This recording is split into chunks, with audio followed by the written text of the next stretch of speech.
Well, if you remember in my last video, I said that we were waiting for some nice weather to do a little bit of a frunk exploration on the Model X. Well, today that finally has arrived. It's beautiful sunny. I have to wear my shades today. It's about 10 degrees Celsius, 52 Fahrenheit. And we're gonna dig in and take a look. And we'll probably take the opportunity to maybe do a little bit of preventive maintenance, because I get a lot of questions about people saying, well, should I undercoat my Model 3, whatever. So I've got this stuff called fluid film. And if we need to do that and coat some of the areas that are exposed inside, we'll give an opportunity to do that on a Model X. And you should be able to do the same thing on a Model 3. So anyways, let's begin and let's watch the process. All right, so the process is going to be to remove some of the cladding that goes around the front trunk, and then take the seal out, take the tub out. There's a liner, of course. Let's do the high-speed thing, and so we don't bore you to death.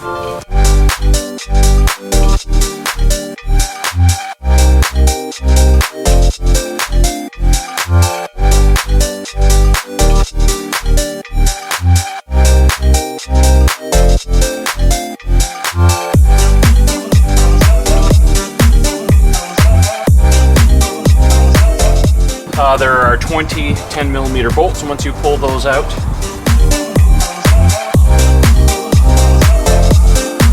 Alright, so we've removed the front trunk, the tub, and you can see here this large exposed area here is for the bioweapon defense mode HEPA filter. You can actually buy these. They're about $300 Canadian.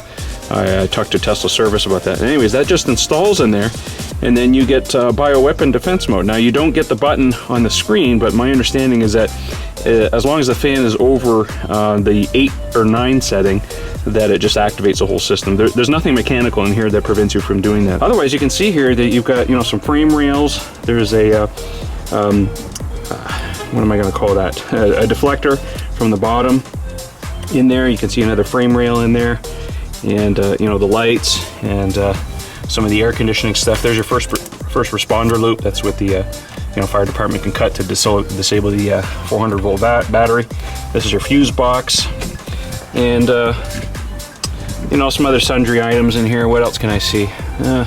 Not too much. I mean, it's pretty well covered. Oh, I do believe that there's a heat exchanger in here. I can see it ever so slightly right there. There's a little bit of looks like a radiator, but it's not a radiator, it's a heat exchanger. It goes under this cover. I don't know if I'm going to be able to pull that off. I'll take a look here in a second. All right, so this plenum for the bioweapon defense mode looks like it just pops out. There's a little bit of a rubber gasket here that holds it in, and the whole thing just lifts out. I'm going to give this a bit of a cleaning because it's pretty dirty. All right, well, as you can see, there's a cover, like I said before, over the heat exchanger, and there's some little clips and stuff, but it goes fairly deep, so I'm not about to try and take this out. The motor on the Model X, of course, is buried right inside there, and one of the reasons I wanted to take a look in here to do some preventive maintenance, of course, is because of the recall that's happening on the prior versions of the Model S, where some of the bolts, and I don't know if you can see that, but down in there is the power steering pump, not the pump, but the motor, power assist motor. Anyway, so there's 3 bolts on there, and they've since changed them to steel because the previous ones were aluminum and they were getting corroded. And we had some reports of people up here where that motor fell off because of the corrosion, because they were using aluminum bolts. They've since switched to steel. Of course, the recall, of course, is to switch them all over to steel. I'm not worried about that because they fixed that here on this car. But this is a different arrangement. I've seen some Model S's taken apart, and they don't have this heat exchanger in this area. This is much more reminiscent of the Model 3. There's some videos you can take a look at it, and then I'll put a link in the video below where you can watch someone take apart a Model 3 in the frunk, and you will see this exact same layout of the heat exchanger as you find here in the Model X. Anyhow, little tour here, some other stuff. This is your standard 12 volt battery. Previous versions of the Model S used to be way down in that corner. They've since changed it, put it out here, so it's much more accessible. Again, there's the fuse box. You've got some electrical here. There's some grounding lugs, of course. You know what? This is kind of interesting here. This is the filler cap, of course, for the windshield wiper fluid, and it goes down in here, and there's the little bottle. You can probably see that. It's down in here, kind of buried in that little space. Most cars are designed that way now. Instead of having like a bucket, whatever, they try to bury it in the front trunk or in the front bumper area, so it takes up less room. Let me see here. What else can we see? I was on the lookout for the radar. My understanding is the radar is down in this area here on the front of the car. Oh yes, I think this is it, right? Yeah, I think that's it right there. This little box that you see right here. That's the forward-facing radar.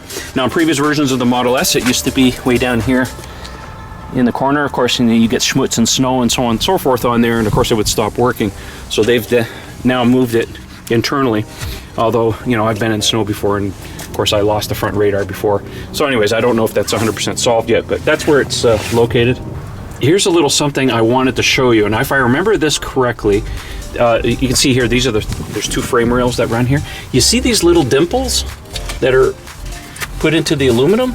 Okay, if I remember correctly, those are there on purpose, because I remember last year when I was at the factory tour that they had a sample of one of these that was actually crushed in an accident, and these little dimples act as weak points, so that in the event of a frontal collision, they actually cause the whole thing to accordion. I hope I can find a picture somewhere I can put it in the video to show you. If not, just trust me, it was quite impressive.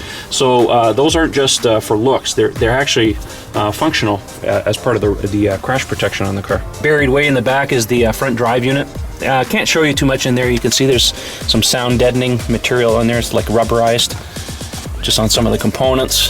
That's the coolant reservoir tank for the HVAC air conditioning system, or possibly the battery. I don't know which one is which here, unfortunately. This is my first time touring this, so don't know what everything is, of course. Anyhow, so it's pretty well laid out. I mean, this is much more compact than I kind of expected. I expected to see a lot more stuff, but they've seems like they've packaged it a lot better on the Model X, and of course, it's very reminiscent of what they've done on the Model 3. So anyways, I'll leave it at that. Maybe I'll use some of that fluid film on some of the exposed metal parts, but not much to do in here. You can see that, it's just a little bit of grit and stuff, because we use, on the roads, you get some of that schmutz and so on and so forth, but I don't really see, there's a little bit of corrosion you can see on these bolts. That fluid should take care of that to prevent that. So a little bit of preventive maintenance can go a long ways if you're in there poking around.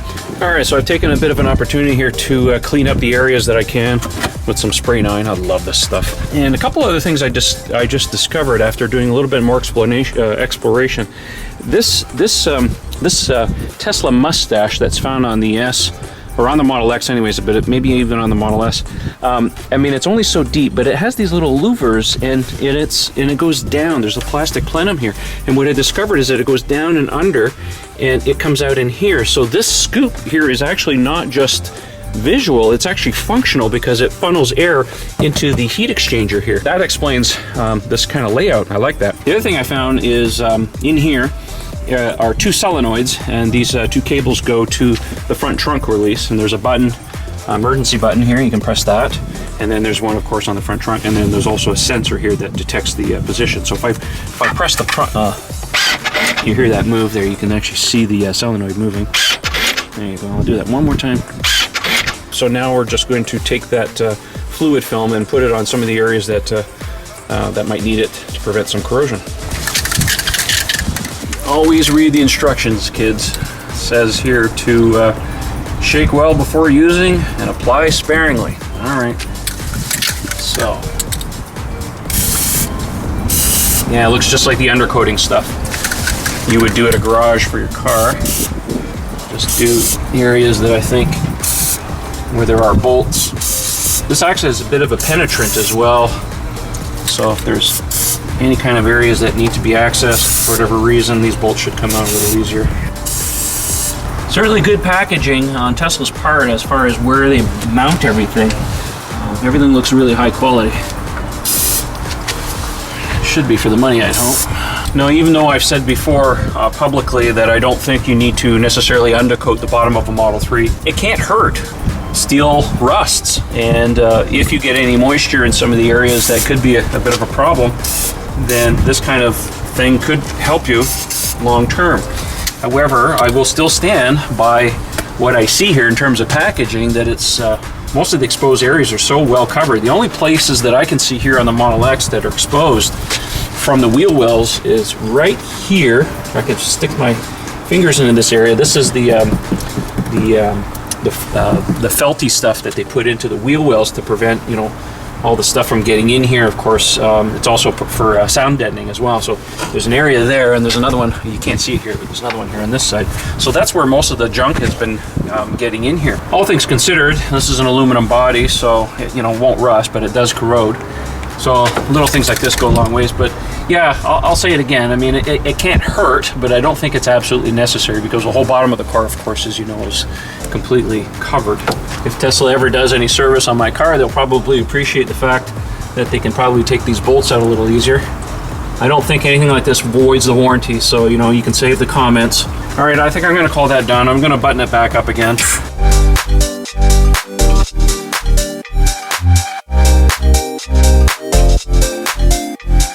Well, that's the front trunk on a Model X, and I hope you liked the video on the exploration and some of the preventive maintenance you can do on your own car. Anyhow, don't forget to like, share, and subscribe, and thanks for watching, folks. We'll catch you on the next video. See ya!